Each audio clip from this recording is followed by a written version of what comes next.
Well, everybody, and welcome to the Trick Podcast of Joy and Gozo TV on this beautiful Friday. I love Fridays, as I always say. Friday is the best day of the week, not only because all of the normal stuff is pretty much done, but then the weekend is here. And for me, the weekend means church.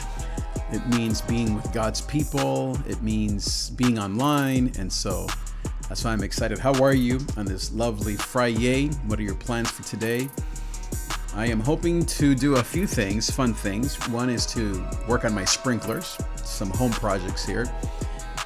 I don't know if the one of the heads is broken or something's going on. Then I'm also hoping to work on some slides for Sunday. Fridays I try to do more home stuff, but sometimes I also do a little bit of computer work on Fridays. Of course, streaming.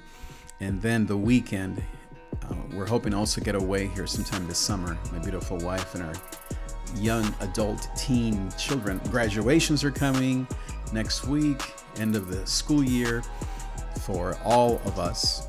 And so that's exciting stuff. But how are you, my dear friends? What are your plans for the weekend? And most of all, are you going to be gathering with us? This Sunday, I'm going to be talking about God, or I guess I'm going to call it when or what to do when you feel alone. I'm still playing with the title, but what do you do when you feel alone? Or where do you go when you feel sad? Something along those lines. The idea is how God is always with us and how He is ever present, our ever-present help in time of need. And so if you feel alone at this time of the year, you feel super busy is probably more how we're all feeling, right? Things are hectic, things are just moving way too fast for us. And maybe you feel a little bit depleted. So how can we regain our strength this week? So I look forward to that. So yeah, let me know what you're up to this weekend in the chat below. I think the chat is somewhere here. Let's see if we can show the chat. There it is. I hope that works. I'll check out some of the links here in a second, make sure that chat works. Let me actually do that now in case we have people that may be wanting to comment and drop a few hellos and such, so that everything is working just fine. So just checking out the chat feature here. Let me actually show you what I'm doing on the screen so you can see kind of what I'm up to. Let's see if I can move that over here, and then I think you'll be able to see that. You'll see a couple of screens here, but I think it'll work out for now.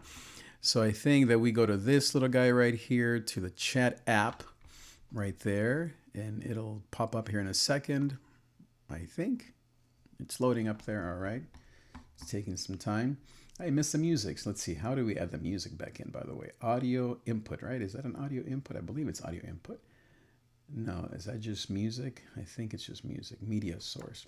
Here we go. Yeah, intro music. All right, so let's see if we can get the music back in there. There it goes. All right, so it's back to the chat thing. So I copy that, and then I'm going to go back to the main screen, and then I'm going to go into this guy here, which is called, let's see here.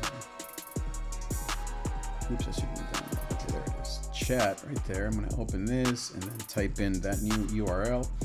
And so now I believe it's ready. So I'm going to test it now to see that it works. I'm going to open here in the browser, the chat, and then I'm going to just say hello everyone, and then see if it shows up. There it is. Okay, great. So it is working indeed, so that is good news. So yeah, so as I said, this weekend should be awesome. I hope that you're planning awesome stuff. And as I said, if you are looking for a place to come and gather and to just to get some strength for your life, happiness, peace, joy, to not feel isolated or so tired these days, right? Then I want to encourage you to come and check out our live stream, which is happening this Sunday at 10:30 a.m. You can just go to my website or ncfbellflower.com, all those places. But I posed a question today in the title of this video. I'm going to turn down the music there a bit, although I like it a lot. Let's see, what did I title this particular stream? I just want to go back to it here really quick, make sure I'm answering the right question.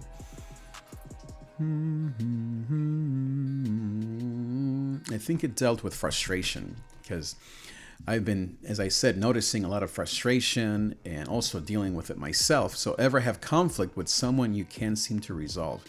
ever have conflict with someone that you can't seem to resolve? Wow. Anybody know what I'm talking about, right? Yes, so that's always an issue, right? Conflict, maybe with someone you love. Most of my conflict seems to be more kind of job related, where I'm trying to work with other people, and at home things, we've worked obviously together. We've lived together our whole lives. So I think we have a lot of skills, but sometimes at work, those skills just aren't as ready or readily available, or maybe you haven't worked as a team together as often. And I've learned a lot, of course, on how to resolve conflict. There's no conflict that I am dealing with in this particular moment. But just through the years, thinking about how conflict is something that is usually there for all of us, let me know in the comments below if you deal with conflict at times. Where do you tend to face it? Is it mostly at home, at work, both, and all of the above? Is it mostly in your personal life? Maybe you have kind of like unresolved conflict within, anger, frustrations related to something that happened in your life, health issues, financial concerns, stuff with marriage or with baby mamas, baby daddies, all those things that we see and we face as humans. But I think that when we do face conflict, that obviously we know that resolving it is the best thing to do. But most of the time when I work with people that are facing conflict, that's really the first question I ask them is, maybe you want to write this down if you're taking notes, it's, do you want to stay in this relationship? Do you want to make this work? Do you want to resolve this conflict? And that seems maybe like a duh kind of question, but really it is the main question. Because if you don't want to resolve your issues, even if you're in counseling, even if you're seeing someone, then it doesn't really matter how much time you spend with someone. I have a couple that I'm beginning to counsel, and I think it's the wife. I'm just getting to know them. She is not sure if she wants to stay in the relationship. And so that's really where I start with people is, do you want to stay in this relationship? Because just because you're in counseling or because you're looking for help doesn't mean that you really want to stay in the relationship. And so if someone says, well, not really, or they kind of say yes, but it's not really true, then you want to start there. And if the answer is no, let's say the woman or the man says, no, I really don't, then you go deep and you begin to dig deep into what has brought you there. What is it that you're looking for? What is it that you want? What's missing? So that you can discover most of the time that what's missing is already in your current relationship. It's just things have gotten stale, or maybe you had dreams that didn't come true, or you weren't able to accomplish your goals as a couple or as a family, or maybe at work. So a lot of times I just try to work with people more from what they need and what they want and what they're looking for. But if you do want to work in the relationship, so let's say it is a work relationship, obviously you kind of need to, right? I mean, you are at that job and maybe you're not ready to move on. You kind of have to make things work. Well, how do you then work on your relationship or conflict at work? Well, 3 tips. Number 1 is you go back again to, why are you at that job? Now, besides I need the money, besides that, obviously every job that's the reason, right? We work. Otherwise we'd all stay home and just watch TV all day. But you want to go beyond, okay, I need the money. You want to ask yourself, why am I here? And I know that not everyone can say, well, I love this job, but you want to go back to your why, as they say. What is I'm not going to say my purpose, but just where am I going? And you may say, well, I don't know where I'm headed. You're a young person. I work with a lot of young people, and they say, I don't know where I'm headed. I have no idea what I'm supposed to do with my life. And so all that is fine. Maybe another way to put it is, what don't you want to do with your life? Who don't you want to be? Do you want to be like your boss? You're like, no way. So that's a way to approach it. Or what do you think is unfair about your job, or about your relationship, or about life or society or government, whatever you're kind of into? And sometimes that kind of can access your true feelings, or your true maybe frustrations, or your true desires. And so not everyone is a feeling person. Some people are logical. They're like, well, this just makes sense. This pays the bills, and so I'm okay with that. And so that's great. If you're more of a gut person, you're more active and reactive, then you want to ask your body, ask your gut, what does my gut tell me? Is this good? Is this what I want to do? Is this frustrating to me? Is my boss just kind of making my life miserable? And so then obviously you then move to number 2, which is, what are your options?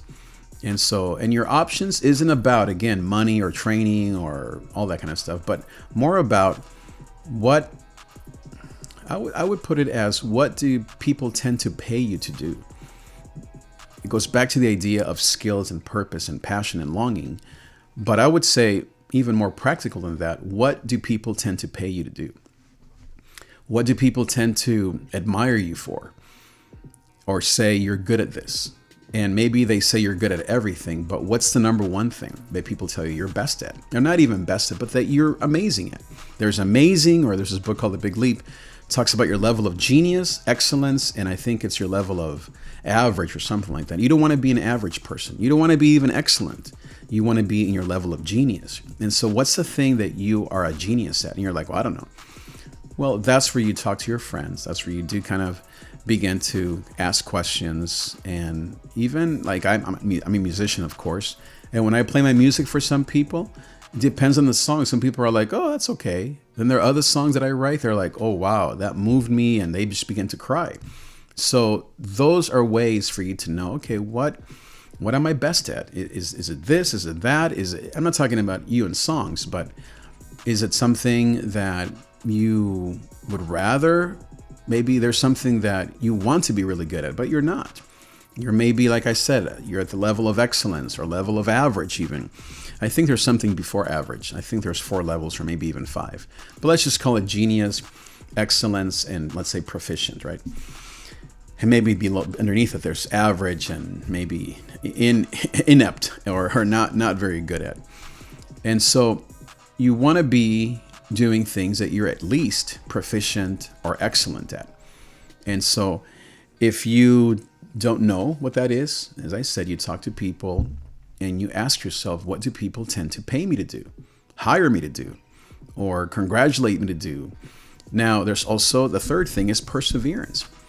When you are in conflict with someone and you are trying to resolve things, you first ask yourself, okay, why am I doing this? Number 2 is, what are my options? Number 3 is, do I need to persevere? I think that perseverance and resilience, loyalty are very important skills to have. I don't mean if a boss is abusing you, yelling at you, if you're that kind of stuff, right? So besides that, perhaps you need to persevere. Now, culturally, young, age, even gender, if you're a young woman, let's say, and you're very quiet and you're feeling abused, not so much maybe in any inappropriate way, but just the pay and the hours and all that stuff, then perhaps you do need to speak up. And maybe your way to persevere is to speak up. Maybe it is to make a switch. Maybe it is to ask for a raise. But it might be, as I said, that it is time to move on. But I think that a lot of times, maybe half the time, perseverance is what we need to work on. Loyalty to yourself, most of all, to God, of course. And yes, to your job, to the relationship, especially, of course, in marriage. But just sticking with, let's just say, talking just about, just your job, of course. So you want to, of course, you want to persevere, but especially, I think what I meant is in relationships. Someone was texting me, so I was a little distracted. When it comes to your personal relationships, of course you want to persevere. Now, what if you go through a breakup or a divorce or something goes wrong in your relationship? Then what do? Well, you have to ask yourself, do you, like I said in the first segment here, Daisy is probably working with a squirrel out there. Let me see if I can just help her out here a little bit. Hold on, give me a second. We'll see. Probably not. But you want to ask yourself, do I want this relationship? But if you do want the relationship, then you persevere. You work through the stuff. You dig deeper. You become honest. You talk about, hey, what am I thinking? What do I want? What's missing? What do I long for? And then if you do need to make a change, let's just say at work, then maybe you've persevered, you've worked things out, you've done a lot of work, I think someone's home. That's probably why she was barking. You have been persevering, but the hours aren't working. Maybe it is time for you to say, this is no longer where I belong. And then you have to go to number 2. What are your options? What do people tend to pay you to do or pay you for? And so you have to think about those things. Well, I hope that helps. Just a little quick short stream of what do you do when you are trying to resolve conflict, especially at work. But it could be personal too. Number 1 is to ask yourself, what do you want? Number 2 is what are your options? And number 3 is persevere, to be resilient. I hope that helps.